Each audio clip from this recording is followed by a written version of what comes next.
Fala, meus amigos, como é que tá? Tudo bem com vocês? Tô aqui para falar agora do capítulo 1174 do mangá de One Piece, que tem o título de A Coisa Mais Forte do Mundo. O que será que o Oda tá querendo nos fazer pensar com esse título, né? E com o que aconteceu no capítulo. Mas antes, né, eu vou pedir para você deixar seu like, compartilhar com um amigo que também gosta de One Piece, se inscrever no canal, deixar um comentário aí sobre alguma opinião sobre o capítulo. E se inscrever, porque quando você se inscreve, você se junta à tripulação do Joy Boy, a tripulação do Rei dos Piratas, do futuro Rei dos Piratas. E também, além de fazer esse apelo para se inscrever no meu canal, também fazer um merchan para Lampert, que é a minha própria marca. Essa semana nós fomos pegar as roupas de venda ao público na cidade vizinha. E essa semana que vai passar, essa semana agora que vai entrar agora, a gente vai colocar o site no ar. Esse vídeo ainda não vai ter o site no ar, né? Por causa que ainda não vai, eu ainda não vou colocar o link, por causa que o site ainda não está no ar. Mas a partir do capítulo 1175 em diante, sempre colocarei o link do site da minha loja, da loja da Lampert, onde nós vendemos tanto as roupas esportivas quanto suplemento, porque esse é o propósito da Lampert, né? Para quem não sabe, a Lampert é minha marca. Começou com a minha mãe criou, começou com uma clínica de pressão capilar, mas a gente percebeu que a saúde como um todo influencia muito na queda. Então a gente criou a marca de roupas esportivas e a marca de suplemento. E agora o site vai entrar no ar. A partir do capítulo 1175, sempre colocarei o link do site na bio para que vocês possam ir lá e comprar as roupas e junto construir uma grande família. E a Lampert tem um propósito muito grande. Então, vamos juntos, meus irmãos, nessa jornada. Então, agora vamos para o capítulo 1174 com o chapéu.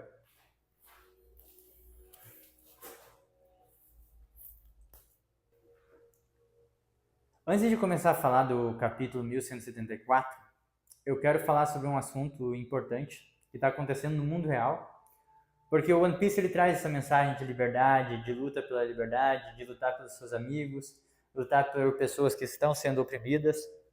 E o assunto que eu quero falar é a Revolução Iraniana. Desde 1979, o Irã está sendo governado por uma teocracia, a República Islâmica. E agora eles estão querendo se libertar disso mais do que nunca.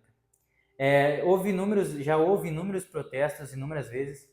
Agora, até mês passado, aconteceu o último.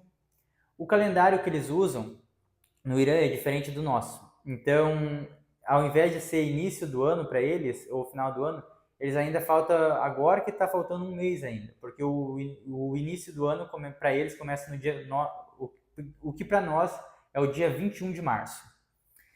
O calendário é diferente, os nomes dos meses são diferentes, porque o calendário que eles usam é o calendário Hijri, solar Hijri, o calendário hijríco, que é o calendário islâmico. Porque eles começam a contar o ano a partir do ano da primeira peregrinação do profeta Maomé de Meca para Medina. E o calendário gregoriano, que é o que nós usamos no Ocidente, começa a contar o ano a partir do nascimento de Cristo. Embora Jesus tenha nascido 4 a 6 anos antes de Cristo, na cronologia, né? Mas enfim, e esses protestos tomaram conta das ruas de todo o Irã e eles sofreram uma repressão muito violenta. O número se soma a dezenas de milhares de manifestantes mortos pelo regime, e a mídia tradicional falou muito pouco sobre isso. Todo o conteúdo é mais no X que se fala, e na plataforma do Elon Musk, e eu vejo que o príncipe, o Reza Pahlavi, o príncipe herdeiro, ele está fazendo um trabalho muito grande para fomentar a galera, para dar ânimo para a galera, para o pessoal não desistir, por conta que para que a repressão do regime não coloque medo no povo e que o povo fique quieto e tenha medo ao ponto de não querer mais se libertar. Então, dezenas de milhares morreram já nesses protestos. Tem vídeos, né, de membros das forças do regime entrando em hospitais e pegando manifestantes feridos, e também o roubo de cadáveres, roubo de corpos de manifestantes mortos para ocultar o número total de mortes. Então, tudo isso. Então, é importante, eu acho importante, eu sempre trarei, a partir desse vídeo em diante, eu sempre trarei assuntos, tipo, que ocupe um tempo curto do vídeo, assuntos do mundo real, porque a mensagem do One Piece, ela é real. Então, o Luffy luta pela liberdade. E nada melhor do que nós também lutarmos por essa liberdade. Então, era isso que eu queria falar. Para que um novo amanhecer possa acontecer no Irã e que o povo iraniano possa se livrar de um regime que, ao invés de concentrar a riqueza do país no país para fazer algo para os iranianos, envia dinheiro para grupos islâmicos radicais e para criar armas nucleares, que com o objetivo dessas armas nucleares tem o objetivo de forçar e de chantagear nações, outras nações, para que elas aceitem o islamismo xiita. Por que eu estou falando isso? É da minha cabeça? Não, não é da minha cabeça. Existe um livro chamado O Livro Verde do Ayatollah Ali Khomeini. Lá ele fala do pensamento dele, e o pensamento desse Ayatollah Ali Khomeini, que foi o primeiro Ayatollah, é o antecessor do atual, né, que é o Ali Khamenei, de criar um governo islâmico global. Então, de impor o islamismo xiita a outras nações. Mas como se faz isso? Eles podem criar uma ditadura no próprio país, com repressão, pegando uma arma de fogo e atirando nos manifestantes. Mas como eles vão fazer que outras nações se curvem a isso, ao islamismo xiita, para criar um governo islâmico global? Aí que entra a questão das armas nucleares. Daí você força outras nações a também aceitarem aquele mesmo modelo teocrático. Então é importante falar sobre isso, porque é uma questão da liberdade no mundo, não só do Irã, mas também do mundo inteiro. E o Irã é onde foi o centro do Império Persa, e a Pérsia é onde Leviatã mora. Tanto que na Bíblia fala, né, o príncipe da Pérsia impediu que o anjo enviasse a mensagem a Daniel, e por isso o arcanjo Miguel veio e lutou contra o príncipe da Pérsia para que o anjo pudesse levar a mensagem a Daniel. Então é muito importante falar sobre isso. Porque é uma questão não só de liberdade dos iranianos, também dos iranianos, mas uma questão da liberdade do mundo. Bem, agora falando finalmente do capítulo 1174 do mangá de One Piece, o Somers ele se desespera ao perceber que o navio e as nuvens mar desapareceram, quebraram por conta do deus da destruição, né, o pesadelo, né, a manifestação do deus da destruição. E ele se desespera. Pô, e agora? O que nós vamos fazer? Nós não vamos poder mais levar as crianças de refém. E ele tenta avisar a Gunko, só que daí quando ele vai avisar a Gunko, ele percebe que não dá, por causa que a Gunko está sendo possuída pelo Imu. E ela era a única que ia poder desatar as linhas que estão conduzindo as crianças. Então já era, as crianças vão cair no precipício se nem nada for feito. E o Somers, ele começa a dar risada, uma risada sádica. Ele começa a mostrar o sadismo, né? Que é algo característico dos Cavaleiros de Deus e dos manda-chuvas do governo mundial. Algo característico deles, uma maldade, né? Um sentimento sádico de desejo de morte, de violência. E ao mesmo tempo que os pais estão tentando fazer de tudo para salvar as crianças, com machado, mas nada acontece com as linhas. E o Somers, ele debocha, dizendo que se desse para fazer alguma coisa, ele já teria feito. Mas não dá para fazer nada. E as crianças estão sendo conduzidas ali para o precipício, né? Então essa é a parte inicial do mangá, né? Que fala ali do desespero, mas ao mesmo tempo o sadismo do Somers, e ele percebendo que dá para reverter, porque se essas crianças morrerem, eles vão poder pegar outras. E o capítulo, ele tem o título de A Coisa Mais Forte do Mundo. E eu acho que eu sei o porquê que o Oda deu esse título, né?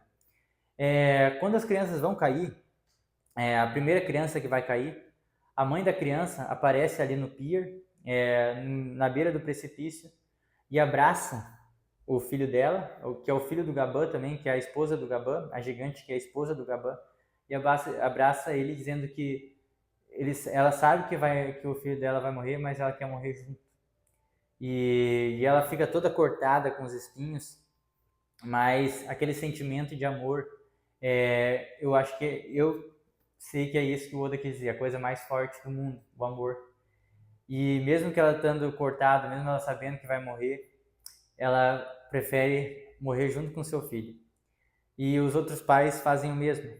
E ao mesmo tempo que as crianças começam a se perguntar se aquilo não é um castigo divino, se não é uma punição divina, por elas terem sido mal comportadas, terem mentido, terem deixado comida no prato. Mas os pais delas começam a vir e começam a abraçar elas. E o Somers começa a tirar sarro, né? Nossa, que cena patética. Se deixassem, teria sido só 10 pirralhos. Mas os pais, eles não se importam com isso e abraçam seus filhos, abraçam os gigantezinhos e caem no precipício junto, tornando assim todos mártires. E por último, o Road, né, abraça o seu irmão mais novo e cai junto com ele no precipício. E essa é a força do amor. É a coisa mais forte do mundo. Então, eu acredito que traz uma reflexão muito grande, né? O One Piece sempre traz essas reflexões para a gente poder refletir sobre o amor, sobre a questão do amor, de abraçar e que o amor transcende a própria vida, levando os gigantes a abraçarem seus filhos e a não se importarem com a morte, não se importarem com a dor, porque o amor que eles sentem é tão grande que transcende isso. E essa foi uma mensagem que foi deixada nesse capítulo. O amor, a coisa mais forte do mundo. Mas o destino reservava algo diferente para essas crianças. O destino resolveu dizer, não, agora não é a hora de vocês. E quem aparece para salvar as crianças e os pais delas? Luffy, na quinta marcha, comunica, e o nosso grande Loki. E o Luffy reclama que está pinicando por causa dos espinhos. E ali acontece a parte épica. E ali a gente pode ver o tamanho do que o Loki tá. O Loki está muito gigante. Porque os gigantes, eles aparecem como pequenos riscos ali no balão do mangá. E isso mostra que o Loki está muito gigantesco. Porque os gigantes estão gigantes, né? E se eles aparecem como risquinhos, então quer dizer que o Loki está com proporções muito gigantescas. E o Nika também está como um gigante. E de repente começa a nevar. E um trovão parte o céu. E Jaru recita uma antiga profecia. Em uma neve rara, em um trovão que rasga o céu, uma grande besta cobrirá o céu. E o Deus do Sol surgirá. Uma antiga profecia que agora está se realizando. E isso prova para a gente que todas as profecias, uma hora ou outra, se cumprem. Uma antiga profecia de Elbaf está se cumprindo nesse exato momento. E uma grande luta, uma grande batalha está prestes a começar. Uma batalha que mudará o destino do mundo. Que mudará o destino do mundo de One Piece. E que conduzirá ao Nika, Luffy e a sua tripulação à grande ilha, a ilha do Conto da Risada, a One Piece. Meus amigos, e cheguei a me arrepiar agora falando isso. Possamos continuar junto aqui, falando sobre quando surgirem, falando sobre as lutas e nos próximos capítulos. Vejo vocês no capítulo 1175. É nóis!